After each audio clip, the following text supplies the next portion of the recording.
एक लड़की की सच्ची कहानी है जो हमें कठिन से कठिन परिस्थितियों के बावजूद जीवन को सकारात्मक तरीके से जीने और अपने लक्ष्य को प्राप्त करने की प्रेरणा देती है।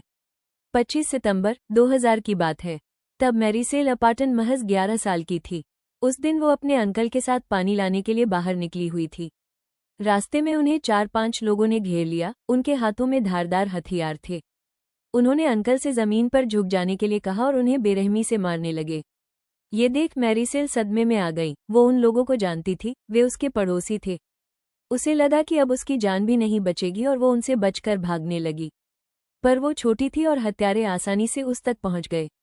वो चिल्लाने लगी, कुया वागपो वागनर यो एकांग टैगइन मावा पो कायोसा एकिन, मुझे मत मारो, मुझ पर दया करो। पर उन दरिंदों ने उसकी एक ना सुनी और उनमें से एक ने गले पर चाकू से वार किया। मैरीसेल जमीन पर गिरकर बेहोश हो गई।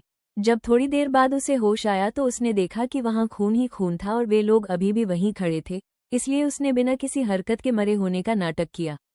जब वे लोग चले गए तब वो उठी और घर की ओर दौड़ने लगी।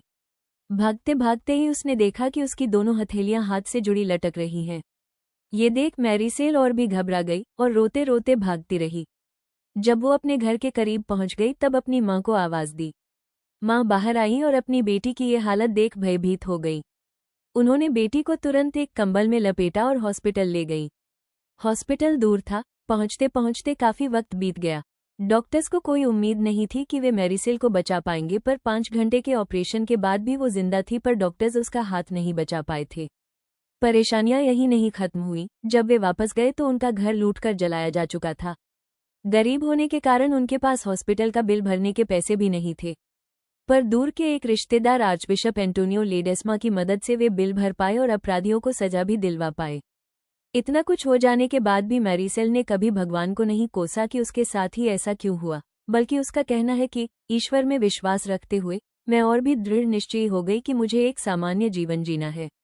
मुझे लगता है कि मैं दुनिया में किसी जरूरी मिशन के लिए हूँ, इसीलिए मैं इस हमले से बच पाई हूँ। मैरीसेल ने हाई स्कूल की पढ़ाई पूरी की और 2008 में होटल मैनेजमेंट का कोर्स भी पूरा किया और बचपन से खाना बनाने के शौक के कारण 2011 में शेफ बनने की शिक्षा पूरी की। इतनी बड़ी डिसेबिलिटी के बावजूद जीवन में आगे जाने के जज्बे को आसपास के लोग नज़रअंदाज नहीं कर सकते थे और जल्द ही मैरीसेल को मीडिया हाईलाइट करने लगा। ऐसे ही एक कार्यक्रम को देखकर होटल एड्सा शांग्रीला, मनीला, फिलीपींस ने उसे अपने यहाँ किसी प्रोजेक्ट पर काम करने का मौका दिया।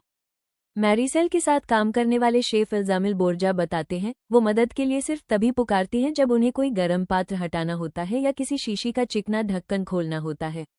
आज की स्थिति और संदेश। मैरीसेल आज भी उसी होटल में बतौर शेफ काम करती हैं और अपने जज्बे के दम पर लाखों करोड़ों लोगों को प्रेरित करती रहती हैं।